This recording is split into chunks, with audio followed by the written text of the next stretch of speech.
Car ainsi parle le Très-Haut, dont la demeure est éternelle et dont le nom est saint. J'habite dans les lieux élevés et dans la sainteté, mais je suis avec l'homme contrit et humilié, afin de ranimer les esprits humiliés, afin de ranimer les cœurs contrits. Ésaïe 57, 15.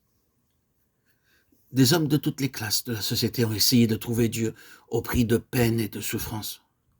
Mais ils n'ont pas atteint leur but, car on ne peut pas le trouver par la connaissance, les rites ou les cérémonies.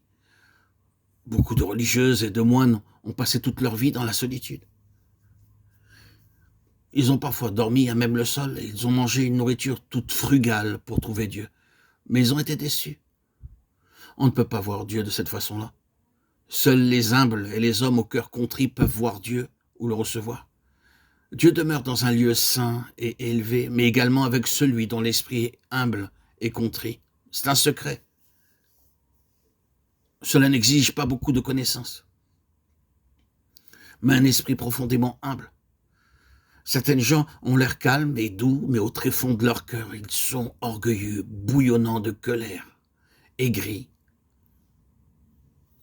Certaines dames paraissent extérieurement très affables, mais chez elles, elles sont colériques et peuvent s'irriter à la moindre bagatelle. Elles sont extrêmement fausses, extrêmement douces, qu'on a de la peine à les imaginer avec un caractère aussi détestable, acariâtre, au point que beaucoup d'hommes très forts tremblent, défaillent devant elles. C'est l'humilité intérieure que Dieu demande. Remarquez bien ce que Paul nous dit de lui-même dans Galates 2:20. Je suis crucifié avec Christ. C'est cela, l'humilité véritable.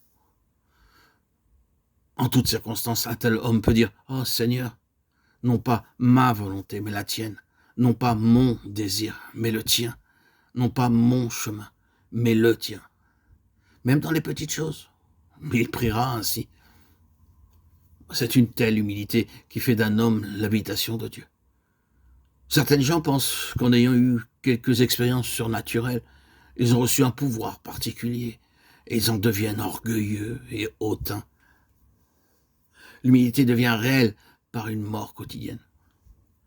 Vous pouvez alors dire en vérité et honnêtement, non pas mon chemin, mais le tien, non pas ma volonté, mais la tienne.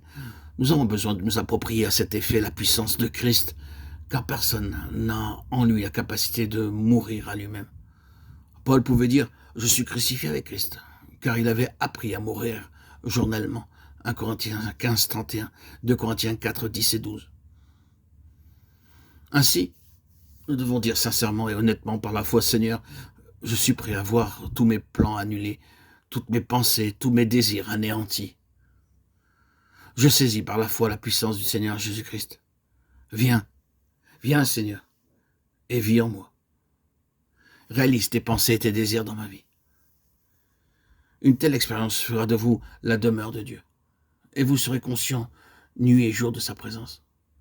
Partout où vous irez, vous constaterez que Dieu vous accompagne, œuvrant et vivant en vous. Comment cela peut-il se faire? Cela paraît tellement difficile, mais la réponse en est la mort journalière au moi, à votre ego. Voilà comment nous pouvons bénéficier de notre salut, tel que Dieu l'a promis. Je te ferai monter sur les hauteurs du pays. Frères et sœurs en Christ, bien-aimés auditeurs, auditrices, chers amis, ne vivez pas une existence de stérilité et de défaite,